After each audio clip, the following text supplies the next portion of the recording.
நீங்கள் பார்த்துருப்பீங்களான்னு தெரில, இன்ஸ்டாகிராமில் திடீர்னு ட்ரெண்ட் ஆனார். அவர் காது கேட்காது. அவர் வந்து 200 எல்லாத்துலேயும் கோல்டு மெடல். அவருக்கு இது வரைக்கும் அங்கீகாரம் கிடையல. இது வந்து ஒரு சின்ன எக்ஸாம்பிள் தான். இது மாதிரி இன்னும் 1000 பேர் இருக்காங்க. என்னால் முடிஞ்சது இந்த ஒரு 3 பேருக்கு தான் என்னால் முடிஞ்சது நான் பண்ணுறேன். ஆனால் மீதி பேருக்கெல்லாம் என்னால் பண்ண முடியாது. இந்த படத்தை ஜெயிக்க வச்சிங்கன்னா, இந்த படத்தை தமிழ்நாடு கவர்மெண்ட் கொண்டாடிச்சுன்னா இது மாதிரிலாம் நடக்கிறதுக்கு வாய்ப்பே இல்லை. இந்த படம் ஒன் அண்ட் ஒன்லி இவங்கள மாதிரி ஆளுங்களுக்கு சமர்ப்பணம். இதில் காசுன்றதுக்கு அப்பாற்பட்டு இவங்களுக்கான எடுத்த படம் இது. இதை கொண்டு போகிறது, இதை கேள்வி கேட்குற இடத்துல நீங்கள் இருக்கீங்க. இதை நீங்கள் தான் கேள்வி கேட்கணும். தேங்க்ஸ். முகமது அவர் ஒரு சில விஷயங்கள் பேசணும்னு நினைக்கிறார். பேசலாம் முகமது. எல்லாருக்கும் வணக்கம். என் பேர் முகமது யாசின். நான் ஈரோட்டிலேருந்து வரேன். நான் வந்து என்னோடய ஸ்போர்ட்ஸில் எக்ஸ்பீரியன்ஸ் ஷேர் பண்ணுறேன். நான் வந்து கிட்டத்தட்ட 15 வருஷமாக ஸ்போர்ட்ஸ் பண்ணிகிட்ருக்கிறேன். ஸோ அந்த 15 வருஷத்தில் பார்த்தீங்கன்னாங்களே, நான் சில மீட்டுக்கெலாம் போவேன். நேஷ்னல் ஸ்டேட்டு டிஸ்ட்ரிக்ட்லாம் போவேன். அதில் எல்லா மீட்டும் போய் அட்டன் பண்ணிக்கிறேன், மெடல் பண்ணிக்கிறேன். அதில் பார்த்தீங்கன்னா அதில் சில பேரண்ட்ஸில் வருவாங்க, என்னை மாதிரி காது கேட்காதவங்க, அது மாதிரி பேரண்ட் நிறைய பேர் வருவாங்க. அவங்க என்ன கேட்டாங்கன்னா, ஏங்க நீங்கள் நல்லா ஓடுறீங்க, நல்லா பெர்ஃபார்ம் பண்ணுறீங்க, இந்தியா அளவில் ஓடிக்கிறீங்க, ஸோ நீங்களும் எங்கள் குழந்தைங்களுக்கு இது ட்ரைனிங் கொடுக்கலாம்ல அப்படின்னு கேட்டாங்க. நானும் சொன்னேன் இல்லைங்க அப்படின்னு. ஏன் கேட்டேங்க.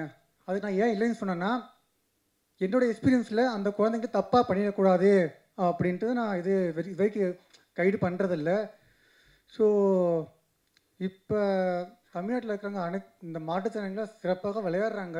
ஸோ அவங்களுக்கு என்னென்னா, சரியான கைடு கிடைக்கல, அண்டு சரியான க்ரௌண்டு கிடைக்கல, இன்னொன்று ப்ராப்பராக கோர்ஸு கிடைக்கல. கோர்ஸ் இவங்களாம் கிடைச்சா கண்டிப்பாக இவங்களாம் நிச்சயமாக மெடல் பண்ணுவாங்க. ஸோ என்னை பொறுத்த வரைக்கும் என்னோட ஒரு கோரிக்கை என்னென்னா, தமிழ்நாட்டில் ஒவ்வொரு தாலுக்கா இருக்கும், தாலுக்காவில் ஒரு க்ரௌண்டு ஒரு ப்ராப்பராக கோர்ஸ் இருந்தால் கண்டிப்பாக இந்தியாவில் எல்லா ஸ்டூடெண்ட்ஸும் நிச்சயமாக ஒலிம்பிக் கோல்டு மெடல் பண்ணுவாங்க. ஆனால் தமிழ்நாட்டில் இயற்கையாகவே எல்லா பசங்களும் சிறப்பாக, பொண்ணுங்க பசங்க சிறப்பாக நல்லா ஓடுறாங்க. ஸோ நான் பார்த்துருக்கேன்.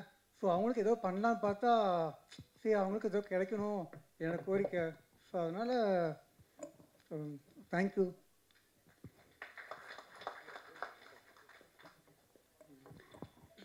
Thank you Yat-sen. இந்த படத்தில் சுரேன் வந்து நடிச்சிருக்காரு. படம் பார்த்தா தெரிஞ்சிருக்கும். சுரேன், இந்த படத்தில் வந்து என்ன சொல்கிறதுன்னு எனக்கு தெரியல. ஃபஸ்ட் டைம் எங்கள் வீட்டில் வந்து எங்கள் அம்மாவை ஃபஸ்ட் டைம் நான் சம்பாரித்து ஃபஸ்ட் டைம் எங்கள் அம்மாவுக்கு சேரீ வாங்கி கொடுத்துருக்கேன். அது ரொம்ப எனக்கு பெருமையாக இருக்குது. எங்கள் அம்மா ஃபஸ்ட்டு ஸ்க்ரீனில் என் வீட்டில் என் பேரண்ட்ஸ் எல்லாருமே கூப்பிட்டு போனேன். இந்தளவுக்கு பண்ணியிருக்கடா, நல்லா சூப்பராக பண்ணுறா அப்படின்னு சொல்லி கட்டி பிடிச்சி எல்லாருமே எழுதாங்க.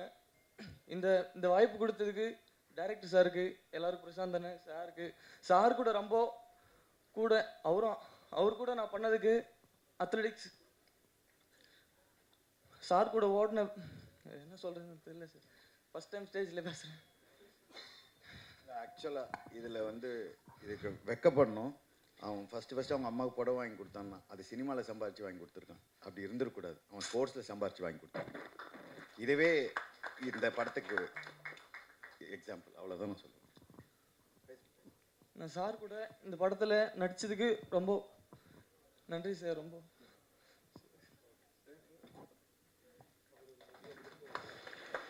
வாய்ப்பு கொடுத்ததுக்கு ரொம்ப நன்றி சார்.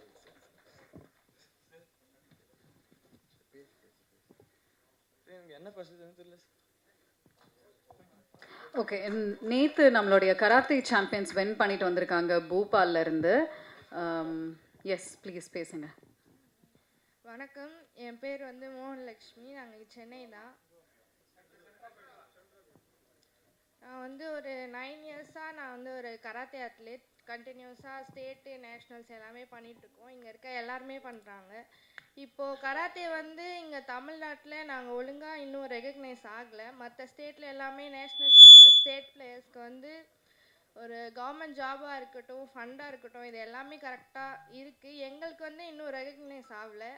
எங்களோட மெயினான ரெக்வெஸ்ட் என்னென்னா, கராத்தே வந்து இங்கே தமிழ்நாட்டில் சிஎம் ட்ராஃபியில் எங்களை ரெகக்னைஸ் பண்ணி கராத்தே கேம் இன்க்ளூட் பண்ணணும். அதுதான் எங்களோட ரெக்வெஸ்ட். இப்போ சிஎம் ட்ராஃபியில் கராத்தே இன்க்ளூட் ஆச்சுன்னா நாங்கள் இப்போது படுற கஷ்டம், எங்களுக்கு ஃபண்டு, கவர்மெண்ட் ஜாப் இது எல்லாமே எங்களுக்கு கிடைக்கும். எங்களால் அகாடமிக்ஸும் பார்க்க முடியும், ஸ்போர்ட்டும் தமிழ்நாடு வந்து ரெப்ரசன்ட் பண்ணி இன்னும் எங்களால் பெரிய லெவலில் ப்ளேஸ் பண்ண முடியும். நேஷ்னலாக இருக்கட்டும், ஸ்டேட்டாக இருக்கட்டும். ஸ்போர்ட்ஸ் டெவலப்மெண்ட் அத்தாரிட்டி ஆஃப் இந்தியாவுக்கும் தமிழ்நாடு கவர்மெண்ட்க்கும் இந்த ரெக்வெஸ்ட் வந்து நாங்கள் வைக்கிறோம். சிஎம் ட்ராஃபியில் வந்து கராத்தேவை இன்க்ளூட் பண்ணணும்னு பண்ணால் இங்கே இருக்க கராத்தே அத்லெட் எல்லாருக்குமே ரொம்ப உதவியாக இருக்கும். எல்லாருமே நிறைய சுச்சுவேஷனில் எங்களால் ஃபண்ட் இல்லாமல், ட்ரெயின் டிக்கெட் கிடைக்காம, ஃப்ளைட் டிக்கெட் கிடைக்காம நிறைய இடத்துல தமிழ்நாடு ரெப்ரசன்ட் பண்ணி எங்களால் ப்ளே பண்ண முடியாமல் இருந்திருக்கு. இது எல்லாமே இல்லாமல் எங்களால் ஸ்போர்ட்டில் ஒழுங்காக கான்சன்ட்ரேட் பண்ணி விளையாடுறதுக்கு இது எல்லாமே எங்களுக்கு கிடைக்கணும். அவ்வளோதான். தேங்க்யூ.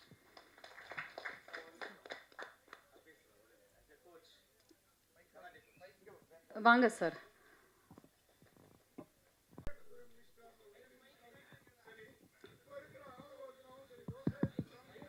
மைக் சார், மைக்ல பேசுங்க சார். முன்னாடி உதயநிதி ஸ்டாலினும் சரி, சரிங்க சார், இப்போ இருக்கிற ஆதவ அர்ஜுனாவும் சரி, சரிங்க சார், விளையாட்டு வந்து விவசாயத்தை தாண்டி நான் முக்கியத்துவம் கொடுப்பேன்னு இப்போ ஆதவ அர்ஜுனா சொல்லி அது சர்ச்சையாச்சு. இப்போ இது எல்லாமே ஸ்டண்ட் தானா சார்? எல்லாமே பண்ணுறாங்க சார். அது எங்கள் கேமுக்கு பண்ணல தான் நாங்கள் சொன்னோம். விளையாட்டில் ஏன்னா இவர் சொன்னப்பே அந்த வருத்தம் தெரிஞ்சது. இப்போ இந்த கவர்மெண்ட்டை பற்றி சொன்னது நம்மளுக்கு டைம் கொடுக்கணும். ஃபர்ஸ்ட் ஆஃப் ஆல் இவங்க எல்லாம் ரொம்ப நாளாக மீட் பண்ணதுக்கே ட்ரை பண்ணுறாங்க, அதுவே மீட்டிங் நடக்கல. அவங்களுக்கு வேறு ப்ரிஃபரன்ஸ் இருக்கோ என்னவோ நம்மளுக்கு தெரியாது. இப்போ அதுக்குள்ளேயே நம்ம அதுக்கு ஒரு சொல்யூஷன் வரக்கூடாது. இப்போ கடந்த 2 ஆட்சியை சொன்னீங்கன்னா கரெக்டு, ஏன்னா ரிசல்ட் இல்லை. உங்களுக்கு லைவ் எக்ஸாம்பிள் அவங்க போகிற டிக்கெட், நான் படத்தில் சொல்கிறேன், நான் போகிற டிக்கெட்டு, ஃப்ளைட் டிக்கெட்டாவது, ட்ரெயின் டிக்கெட்டாவது எல்லாம் சொந்த காசு. குடிக்கிற தண்ணி கூட எந்த தான். அதுதான் உண்மையானது. நான் சொன்ன ஒவ்வொரு வார்த்தையும் டைரக்டர்ஸ் எழுதின ஒவ்வொரு வசனமும் அவங்கேருந்து எடுத்தது தான். இல்லை, விளையாட்டுத்துறையே அவங்க விளையாட்டாக தான் ஆமாம் பார்க்கணும். ஆமாம் ஆமாம் அப்படிதான் இருக்குது. ஆமாம். அதாவது உங்களுக்கே இந்த மாதிரி ஒரு படத்துக்கே அங்கீகாரம், நாங்கள் இவ்வளோ விமர்சனம் பண்ணியும் அங்கீகாரம் கிடைக்கல. இந்த படத்துக்கு ரசிகர்கள்ட்ட எப்படி அங்கீகாரம் கிடைக்கும்? அதான் சொல்கிறேன், இந்த படம் ஜெயிச்சதுன்னா விளையாட்டு வீரர்கள் ஜெயிப்பாங்க. இந்த படம் தோத்துச்சுன்னா விளையாட்டு வீரர்கள் என்றைக்குமே ஜெயிக்க முடியாது. அண்ணே, ஒன்றும் இல்லைண்ணே, ரொம்ப சிம்பிள்ண்ணே. நான் இன்டர்வியூவில் சொன்னது தானே, இந்த கதையில் நான் பேசியிருக்கிறது நான் ரிசர்ச் பண்ணதில் ரொம்ப குறைஞ்ச சதவீதம், ஒரு 10% தான் நான் பேசியிருக்கிறேன். இவங்க எனக்கு தெரியாது இங்கே வருவாங்கன்னு. ஆக்சுவலாக என் படம் பார்த்துட்டு இன்றைக்கி உங்களை சந்திக்கிறதுக்கு ஒரு 13 பேர் ரெடியாக இருந்தாங்க. அதை நம்ம எதாவது சிம்பத்தி கிரியேட் பண்ணுற மாதிரி இருக்குன்னு சொல்லிட்டு நான் வேணான்னு சொல்லிட்டேன். ஒன்றும் இல்லைண்ணே, ரொம்ப சிம்பிள்ண்ணே. பத்திரிகைக்கு இருக்கிற அளவற்ற சுதந்திரம் வந்து என்ன வேணாலும் நிகழ்த்தும்னு நம்புகிறவனா. நான் கொஞ்ச நாள் மீடியாவில் ஒர்க் பண்ணியிருக்கிறேன். தமிழ்நாட்டில் இருக்கிற கிரவுண்டு வாசலில் சும்மா ஒரு பாக்ஸ் வைங்கண்ணே. ஏன்னா எந்த பிளேயரும் நேரடியாக வந்து சொல்ல மாட்டாங்க, ஏன்னா அவங்க ஸ்போர்ட்டில் இருக்கும்போது சொல்ல முடியாது. ஒரு பாக்ஸ் ஒன்று வைங்கண்ணே. அந்த பாக்ஸுக்குள்ளே என்ன விழுவுதுன்னு மட்டும் நம்ம பார்த்து நம்ம பேசினாலே போதும். என்னென்னா இங்கே வந்து பிரச்சனையே என்னென்னா, இது வந்து தொட்டோம்னா ரொம்ப பெருசாக மாறும். பட்ஜெட்டில் ஆரம்பிக்கணும். அது பட்ஜெட்டில் ஆரம்பித்து அரசும் அதிகாரிகளும் அக்கறைப்படுறதில் வந்து நிற்கணும். அது இங்கே விளையாட்டு இதில் வந்து அந்த பாதிக்கப்பட்ட அபியூஸ் பண்ணப்பட்ட பொண்ணு ஒருத்தி, சத்யா ஒருத்தி பேசுவாள்ல இங்கே, ஏன்னா இங்கே விளையாட்டோட மதிப்பே தெரியாது அப்படிங்கிறது தான் அப்படின்னு. அதை தான் ஹீரோ பேசுவார். அப்போ இழுத்து மூடுங்க அப்படின்னு. அது சரியான ஆர்கியூமெண்ட்டானு எனக்கு தெரியாதுண்ணே. நீங்கள் இந்த கதையை எழுதி முடிக்கும்போது எனக்கு வேறு என்ன எழுதுறதுன்னே தெரில. நீங்கள் கராத்தேயில் வெறும் 5 பேருடைய பிரச்சனை இதுவாக இருக்குது. ஆனால் நீங்கள் வந்து இருக்கிற ஒரு 40-50 ஸ்போர்ட்ஸ் இருக்குது. ஒலிம்பிக் ஸ்போர்ட்ஸ் மட்டுமே ஒரு 33 to 36 இருக்குது. ஒட்டு மொத்தமாக ஒரு 50 to 55 கேம்ஸ் இருக்குது. நீங்கள் ஒட்டு மொத்தமாக தமிழ்நாட்டில் எடுத்தீங்க அப்படின்னா, அதான் இந்த கதையை எழுதி முடிக்குமே எனக்கு ஒன்று தோணுச்சுண்ணே. ஒரு வேளை எனக்கு எல்லா விதமான சக்தியும் இருந்தால் அரசு மேலேயே வழக்கு தொடுத்து நான் ரெடியாக இருப்பேன்.